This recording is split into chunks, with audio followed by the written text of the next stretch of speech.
নমস্কার বন্ধুরা, আমি আবার চলে আসলাম আপনাদের সামনে আমার আরেকটা নতুন ভিডিও নিয়ে। এই ভিডিওটা শুরু করার আগে একটু কয়েকটা কথা বলে দিই। কথাটা হচ্ছে আমাদের ভারতবাসীদের নিয়ে কিছু কথা বলতে চাই। অনেকে মনে করে সত্যি কথা যে ভারতবাসীরা ভীষণ ভীতু, ভয় পেয়ে যায়। এটা কারা মনে করে জানেন তো? এটা পৃথিবীতে একটি দেশ আছে, তার নাম হচ্ছে বাংলাদেশ। সত্যি কথা বলছি, তার নাম হচ্ছে বাংলাদেশ। পৃথিবীর বুকে সব থেকে যদি ভাটবাজিতে সাহসী যদি কোনো দেশ হয়ে থাকে, তার নাম হচ্ছে বাংলাদেশ। এই কথাটা কেন বলছি, এই কথাটা আপনারা ভাবতে পারেন। তার পিছনে কয়েকটা যুক্তি আছে।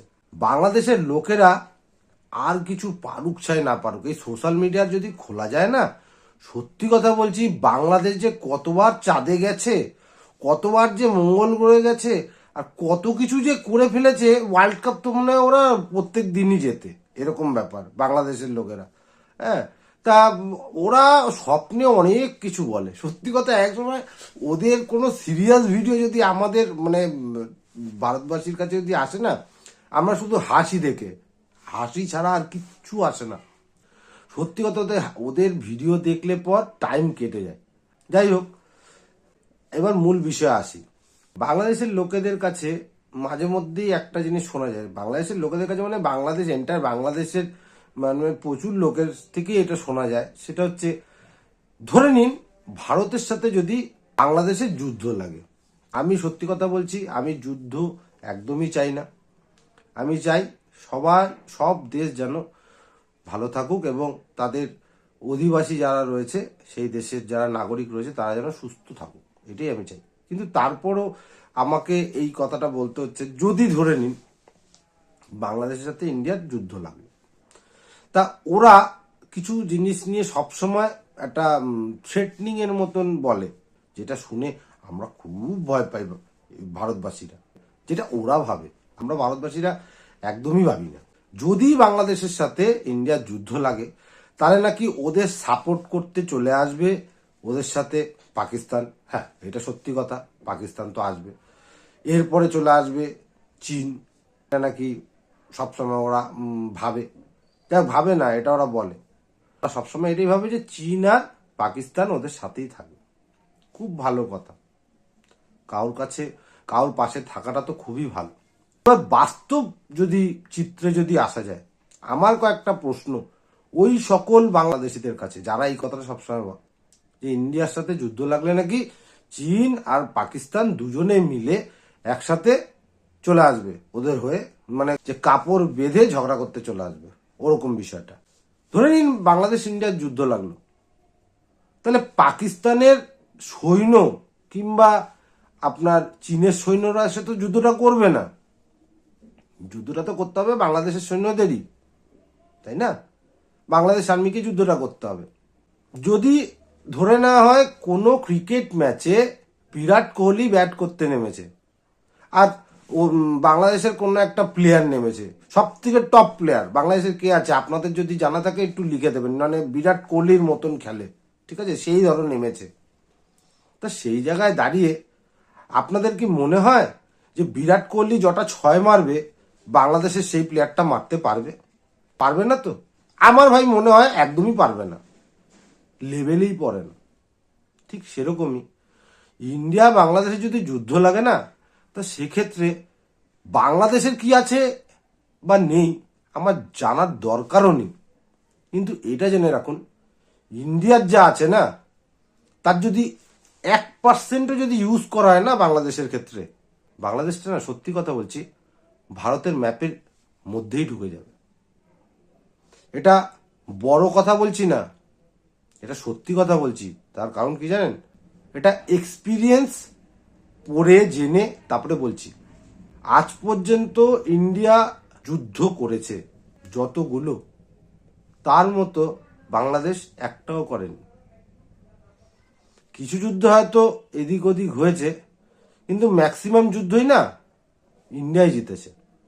বাংলাদেশ থেকে কোনো একটা মিসাইল যদি আমাদের ভারতবাসীর দিকে উড়ে আসে না, এটা জেনে রাখবেন ওই আকাশে ফেটে না, ওখানেই ফেলে দেওয়া হবে। সেরকম জিনিসপত্র আমাদের দেশে আছে। আর রইল চীন সাপোর্ট করা, পাকিস্তান সাপোর্ট করা? আরে দম থাকে তো নিজেরা এসে যুদ্ধ করো না। কে আমাকে বাঁচাবে তার কথা ভেবে কোনো লাভ আছে? অনেক কিছু জানতে হবে, তারপরে বলতে হবে না। আজকে চীনের সাথে যদি কারোর সব থেকে বেশি বন্ধুত্ব ভালো থাকে না, তার নাম রাশিয়া। আর এটাও ভালো করে জেনে নেবেন, রাশিয়ার সাথে ইন্ডিয়ার বন্ধুত্বটা শুধু এক দুদিনের নয়, বহু প্রাচীন হতে চলেছে। মোদিজির সাথে যেমন ভ্লাদিমির পুতিনের খুব ভালো সম্পর্ক, ঠিক সেরকমই ভ্লাদিমির পুতিনের সাথেও না শি জিনপিংয়ের দারুণ সম্পর্ক। আর একটা কথা সবসময় জানবেন, আমরা বন্ধু বান্ধবদের মধ্যেই যদি আমার সাথে কারোর বন্ধুত্ব থাকে না, তাকে যদি আমি বলি এই তুই ওর হয়ে লড়িস না, সে কোনোদিনই যাবে না। ভাবতে শিখুন, ভাবনার সময় এখনো আছে। আর যদি মনে করেন দেশটাকে এমনি দিয়ে দেবেন, তা যা পারেন করুন না। আর সত্যি কথা বলতে কি, আমরা ইন্ডিয়ানরাও চাই একটু আপনারা কিছু করুন না, তাহলে তো আমরাও করে দেখাতে পারি। যেমন ওই ক্রিকেটের ময়দানে আপনারা বেশি খেলার আগে বহুত কিছু বলেন, এই করব ওই করব, হ্যান কারেঙ্গা ত্যান কারেঙ্গা। তারপরে যখন খেলাটা হয় তখন ইন্ডিয়া জিতে যায়। কোনো সময় দেখি না একটা কাপ নিয়ে স্টেজে উঠতে, দেখি না। আর দেখবো বলে আমার মনে হয় না। এত কিসের আপনাদের অহংকার, কি আছে? যুদ্ধ যুদ্ধ সবসময় করছেন, এই ফাইটার জেট কিনছেন, ওই কিনছেন। আরে নিজের দেশের মানুষদের খাওয়া লাগে, ভালো করে রাখুন।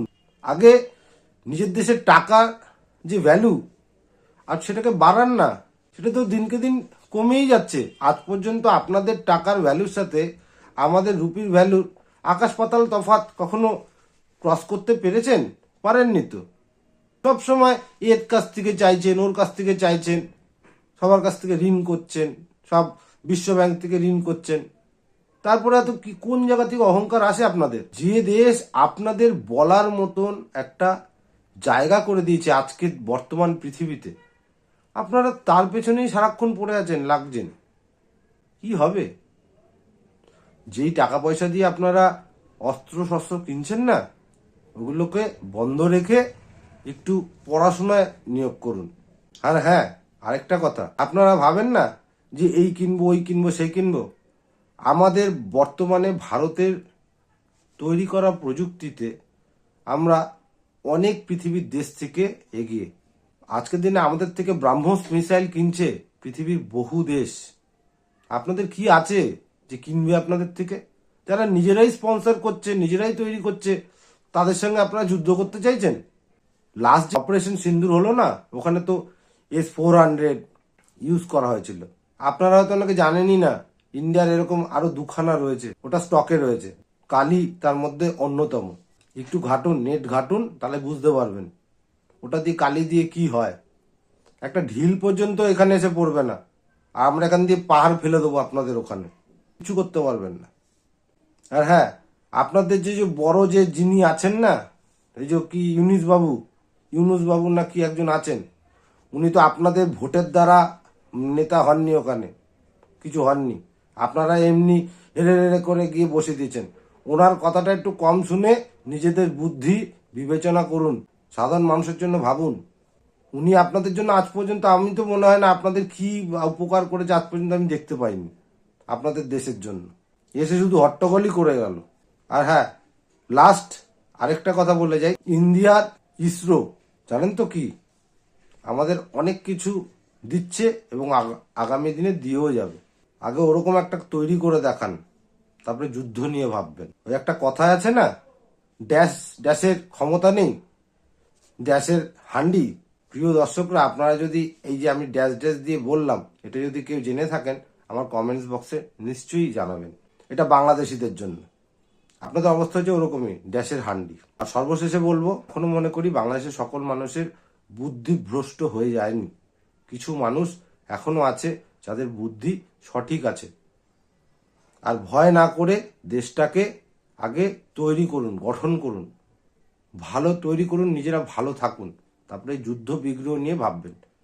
এই কি সব যে ফেক সব ফাইটার কিনছেন আপনারা, 48খানা কিনতে কত দাম হয়? J-17 ফাইটার জেট না কিনে পড়ালেখায়, দেশের বাচ্চাদের পড়ালেখার প্রতি খরচা করুন। J17 ফাইটার না কিনে। পেটে নেই খাওয়ার, J17 ফাইটার কিনছেন। ওরকম ফাইটার আমাদের মনে হয় কোনো একটা রাজ্যে এমনি পড়ে রয়েছে, যা দিয়ে আমরা অনেক কিছুই করে নেবো। ওটাই যথেষ্ট অনেক, যে ফাইটার কিনছে। যাই হোক, ভালো থাকুন, সুস্থ থাকুন। আমার এই ভিডিও কেমন লাগলো প্লিজ আমার কমেন্টস বক্সে জানাবেন। আর ভিডিওটা ভালো লাগলে প্লিজ লাইক, শেয়ার এবং সাবস্ক্রাইব করতে একদম ভুলবেন না। আমার এই চ্যানেলটা সাবস্ক্রাইব করে আমার পাশে থাকবেন, এটাই আমার আপনাদের কাছে বিনীত অনুরোধ। এই বলেই আমি আমার ভিডিও শেষ করছি। ধন্যবাদ, ভালো থাকবেন, সুস্থ থাকবেন। দেখা হচ্ছে পরের ভিডিও।